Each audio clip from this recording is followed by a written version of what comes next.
Hello again, everyone, and welcome back to our show. We're the Sports Bandits. I'm Brian alongside Austin here, and this week we got a lot of good games going on, so we're just going to jump right in and just start going.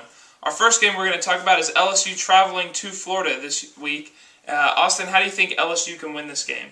Well, they're going to have to be a lot less sloppy than they were last week against Tennessee. 4 turnovers. Stephen Ridley, their running back, is going to be their key on offense. He's going to have a big day. For their defense, it'll be interesting to see how Florida's quarterback John Brantley is recovering from his injury he suffered against Alabama. If he's ineffective, that could be the end of the game for Florida, who already has a very lackluster offense. They're going against the 5th-ranked defense in terms of points against that LSU have. So I think LSU has a lot of advantages here. I really think that Florida's going to come out and play strong in this game. They had a humiliating loss last week to Alabama, and while LSU didn't look very impressive at all against Tennessee last week, I really think that LSU got the win, and these kids are just going to, in their mind, a win is a win. So they're just going to keep moving on. They're just going to think that since they won, they're just going to keep winning. Florida suffered that loss, and to them, a loss is devastating. And I really think that they will have worked a lot harder than LSU in practice this week. They will be more prepared for this game. They've got the home crowd behind them. They're playing at the Swamp. And I really think that Florida is going to have no trouble and will come out in this game and just assert their dominance over LSU and will just be much better than LSU in every way in this game. Alabama faces their first true road test this week as they travel to South Carolina to take on the old ball coach and the Gamecocks. Brian, how do you see Alabama doing? Well, I think for Alabama this is going to just be a same story, different chapter. Mark Ingram and Trent Richardson have just been running circles around everyone. And last year when Alabama played South Carolina, it was a breakout game for Mark Ingram, who ended on going on to win the Heisman. And I really feel that it'll just be the same story this year, that those two can just run around this team. I really think that the only thing that's going to slow Alabama down now is themselves. And if they start to get overconfident and start to look at teams as blow away games or looking ahead to next week, I think the only thing that's going to slow Alabama down is themselves. Well, if South Carolina wants to think about beating Alabama, they're going to have to stop their offense first because Alabama's offense has been explosive, to say the least. If South Carolina can commit as much as possible to stopping the run and forcing McElroy to throw, I think that'll give him a chance because his main target, Julio Jones, is hurting this week. So that's going to be the main way that South Carolina even stays in this game. The next game we have is Arkansas and Texas A&M playing at the Cowboys Stadium in Arlington. And Austin, how do you think that Texas A&M can win this game? Well, this is a battle of two highly touted quarterbacks that were less than thrilled with their performances last week, or at least in the results. Gerard Johnson of Texas A&M, he had 5 touchdowns, but he also had 4 interceptions, including that costly one that ended up losing them the game at the end. Their defense for Texas A&M has had to play significantly better against an even better quarterback in Ryan Mallett, second-ranked passing offense with Arkansas. If they don't stop Ryan Mallett, it'll be a lot like last year for Texas A&M. Arkansas didn't play last week, but they lost the game before that when Alabama came to Fayetteville. And Texas A&M lost last week at Oklahoma State. Both teams looking not to drop 2 games in a row here. I mean, both these teams were looking to have very good seasons, and 2 losses in a row could be devastating to a season. And I really think that Arkansas is going to come out, and Ryan Mallett, he's a Heisman Trophy candidate. He's looked very, very impressive so far this year. And I look for him to just come out and try to jump on A&M early. A&M looked strong at the beginning of the game, but then started to get shaken at the end on the road. And even though that it is played in Texas, it's a pretty neutral site. Arkansas and Arlington and College Station and Arlington fairly close to the same distance. And I really feel that Arkansas can come out and assert their SEC power over this Big 12 team, and I really think that Arkansas can take advantage in this game. We have a battle in the Big Ten this week of undefeated teams as Sparty travels to Ann Arbor to take on the Big Blue. Brian, what do you see happening? In this game, I really think the key for Michigan State is to stop Denard Robinson. He's just been running wild on teams all season, and right now I think of him as my Heisman frontrunner. I mean, he's had the biggest numbers, played the best games. So for Michigan State and Coach D'Antonio coming back from that heart attack, and this will be his first game on the sidelines, I really feel that they just need to find a way to stop Denard Robinson, and Cousins and Bell need to come out, and their offense needs to be very prolific and be able to pass the ball, run the ball, very dynamic, spread out that Michigan defense, and maybe they'll be able to keep up with shoelaces. Well, I couldn't agree with you more. I think Denard Robinson, he's my Heisman frontrunner so far. He's been amazing. That's an understatement. And I think he's the key to this game as well. 15 combined touchdowns, and he's accounted for 2/3 of Michigan's total offensive yards this season. That's just amazing. And if Michigan State doesn't find a way to slow him down, which I don't think they will, I think he'll run wild and Michigan will have a really big game. Going on to our final game of the weekend, we're going to talk about Florida State at Miami. Battle for Florida. The Noles and Canes both have one loss on the season. This is big for battling the ACC. What do you see happening, Brian? Well, this game will pretty much almost decide the ACC champion at this point. Both these teams have looked very good so far this season.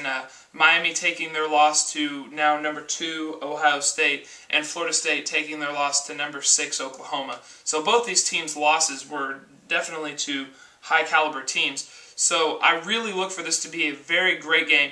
It's going to be played at Miami, so I look for Florida State to come out and maybe have some problems with the crowd and stuff. I think Jacoby Harris will just come out and play a great game. He's been looked at as some Heisman. He's been getting some Heisman talk, and he didn't have a great game against Ohio State, but that was at the Horseshoe. I really see him playing well at home, and I really think that if he can have a good game, Miami has a great chance of winning. Well, yeah, for Florida State, I think their key is with Christian Ponder, their quarterback. In their one loss against Oklahoma, he played terrible, to say the least. But last week he had a really good, solid performance on the road, and I think that's going to help him build confidence going into this road game. Jacoby Harris, Miami's quarterback, wasn't great statistically. He did get 4 touchdowns, but he had 2 picks. It was only 13 of 33. And so I think if the Nole defense can step up and stop Damian Berry, the running back for Miami, and force Jacoby Harris to throw better than 39%, I think that's their best chance of winning. Going on to picks for the games this weekend, we'll start with LSU and Florida. I think this is a battle of two really good teams. Not the 2 best, though, in the SEC. Alabama's going to win it in the end, but I think LSU wins today.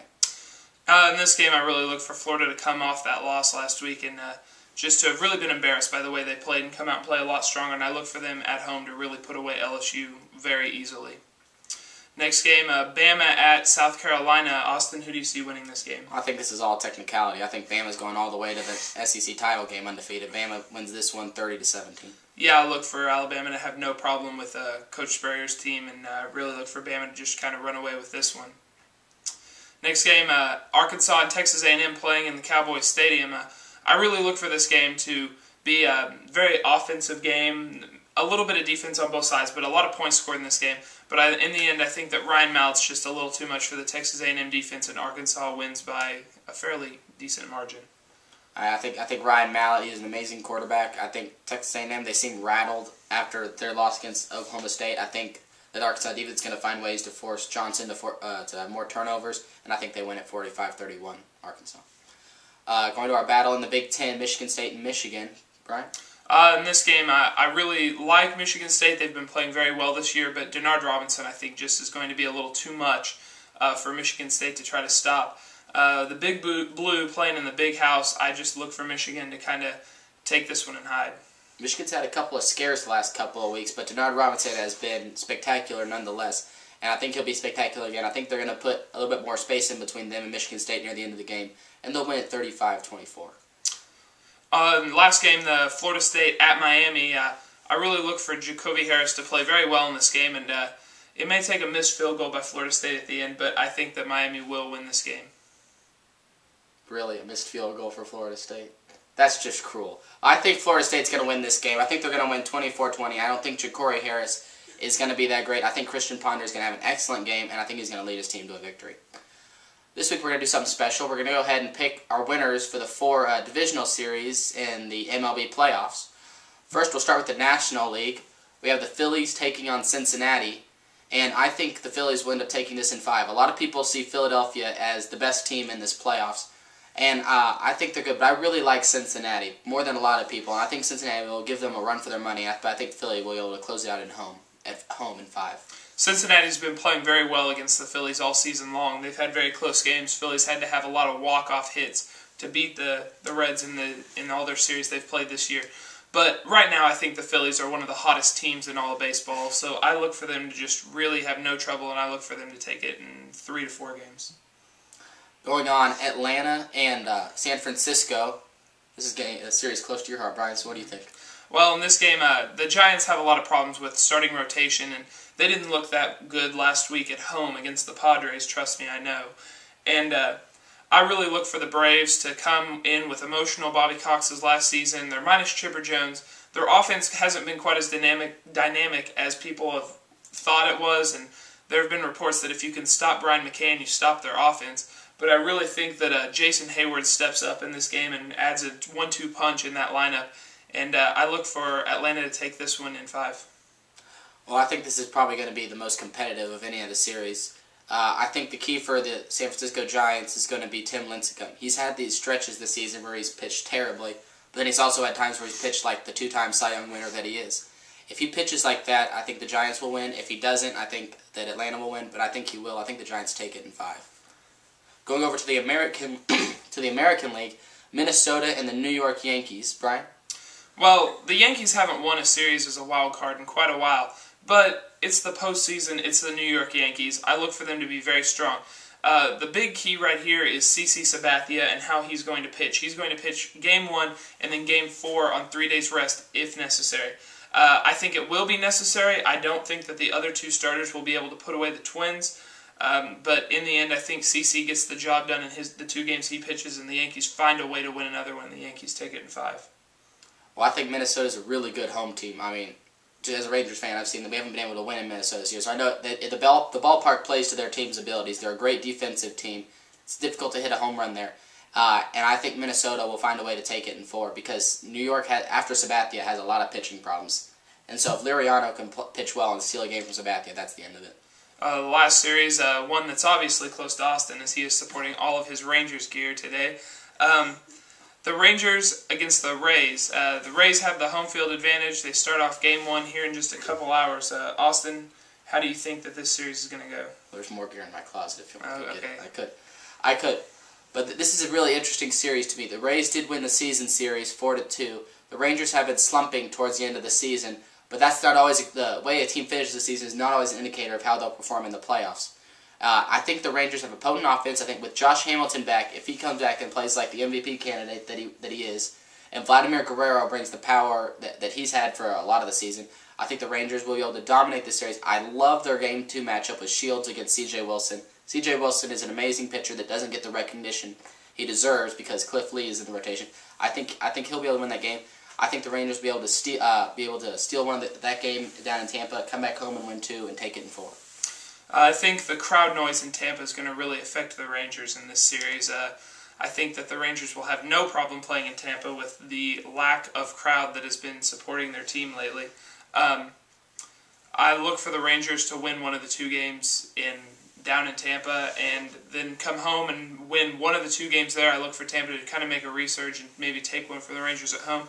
Go back Game 5 Tampa, and I think that the Rangers are barely able to pull it out. I've been really feeling the Rays so far, but I just really feel that they're not playing that well right now, and the Rangers kind of are getting all their team back and everything, and I look for the Rangers to take it in 5. Thanks for watching this week's episode. We'll be back next week. Be sure to subscribe, and go Rangers!